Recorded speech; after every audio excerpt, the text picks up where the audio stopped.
ఫెమిడిలైట్ అసలు vaginal infections నుంచి ఎట్లా మమ్మల్ని కాపాడు? వైట్ డిశ్చార్జ్ రావడము, ఇచ్చింగ్ రావడము, యూరిన్కి వెళ్ళినప్పుడు మంటగా రావడము, ఇలాంటివన్నీ వెజనల్ ఇన్ఫెక్షన్ వచ్చిందని చెప్పేసి అనుకోవడానికి ఉదాహరణ. సిమ్టమ్స్ సార్ కొంచెం స్మెల్, ఇవన్నీ ఫౌల్ స్మెల్, అవన్నీ ఫిషీ స్మెల్ అవన్నీ వస్తాయి. ఈ వెజనల్ ఇన్ఫెక్షన్స్ ఫస్ట్ ఎందుకు వస్తాయి? One of the main reason మనకు జనరల్ గా పొరపాటు చాలా మంది చేసేటటువంటి తెలియక చేసేటటువంటి పొరపాటు ఏంటంటే వాటర్ తో డీప్ గా క్లీన్ చేసుకుంటుంటారు. అదే పెద్ద తప్పు అసలు యాక్చువల్ గా. ఈ వాటర్ తో రిపీటెడ్ గా వాష్ చేసినప్పుడు ఈ గుడ్ బ్యాక్టీరియా బయటకు వెళ్ళిపోతుంది. ఓకే. గుడ్ ఈవెన్ సోప్ తో కూడా వాష్ చేసినప్పుడు కూడా ఇదే జరుగుతుంది. సోపు, Hmm. Water, Hmm. మేజర్ గా మనం చేసే తప్పు ఏంటంటే, ఆడవాళ్ళు చేసే తప్పు ఏంటంటే వాటర్, Hmm.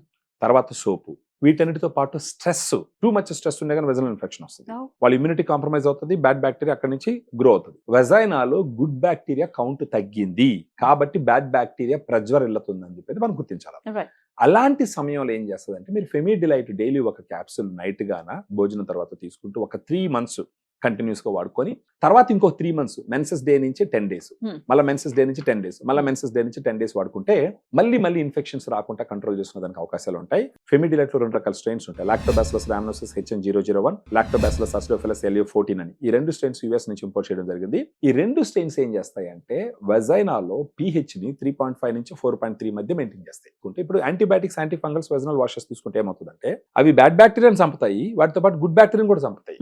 ఇప్పుడు ఆ గుడ్ బ్యాక్టీరియా రిస్టోర్ చేయడానికి వాడేది ఫెమిడిలైట్. సో దీన్ని తీసుకుంటూ పోతే అక్కడ వచ్చేసి pH మెయింటెనెన్స్ అవుతుంది. అప్పుడు బ్యాడ్ బ్యాక్టీరియా గ్రో అవ్వదు. నెక్స్ట్ బ్యాక్టీరియోసిన్స్, హైడ్రోజన్ పెరాక్సైడ్ అని కొన్ని యాంటీ మైక్రోబియల్స్ రిలీజ్ చేస్తాయి. దాని ద్వారా కూడా బ్యాడ్ బ్యాక్టీరియా చంపబడుతుంది.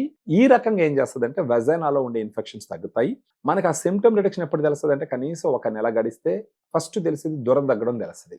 కానీ ఫాస్ట్ గా కొంచెం సిమ్టమ్స్ కంట్రోల్ అవడానికి కొన్నిసార్లు వెజనల్ ఇన్ఫెక్షన్ ఉంటుంది, యూరినరీ ట్రాక్ ఇన్ఫెక్షన్స్ కూడా ఉంటాయి. యూరినరీ ట్రాక్ లో ఎచ్చరిషియా కొలై అని చెప్పి ఒక బ్యాక్టీరియా ఉంటుంది, బ్యాడ్ బ్యాక్టీరియా. ఆ బ్యాక్టీరియా ఏం చేస్తుంది, ఈ మూత్రనాళం గోడల మీద పోయి కూర్చుంటది.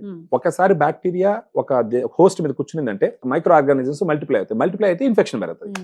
అక్కడ వచ్చేసి యూటీ బ్రీజ్ ఉపయోగపడుతుంది. అందుకనే ఈ 2 products ని కూడా ఈ రోజు మీరు చెప్తున్నారు. అక్కడ వచ్చి యూటీ బ్రీజ్, అది కూడా సప్లిమెంట్. సో ఇది ఒక టాబ్లెట్ డైలీ మార్నింగ్ బ్రేక్ఫాస్ట్ తర్వాత ఒక టాబ్లెట్ తీసుకోవాలి. ఇది డయాబెటీస్ గాని ఉంటే కనీసం 1 నెల రోజులు అలా తీసుకోమని చెప్పి చెప్తాము. డయాబెటీస్ లేకుండా ఉంటే ఒక 3 నెలల పాటు అలా తీసుకోమని చెప్పి చెప్తాం. సో ఉదయాన్నే యూటీ బ్రీజ్ ఒక టాబ్లెట్ తీసుకుంటూ, నైట్ ఫెమిడిలైట్ ఒక క్యాప్సూల్ తీసుకుంటూ ఒక 3 నెలలు కోర్స్ కంప్లీట్ చేసినారంటే వాళ్ళలో సిగ్నిఫికెంట్ గా ఇన్ఫెక్షన్ కంట్రోల్ అయ్యి మళ్ళీ ఇన్ఫెక్షన్ రాకుండా కంట్రోల్ చేస్తుంది. ఈవెన్ ఒకవేళ ఫ్యూచర్ లో ఎప్పుడైనా వచ్చినా కూడా ఫెమిడిలైట్ ఒక బాటిల్ ఇంట్లో పెట్టుకుంటే, ఫర్ ఎగ్జాంపుల్ అంటే ఆడవాళ్ళ బ్యాగ్ లో ఒక ఫెమిడిలైట్ ఎప్పుడు ఉండాలి.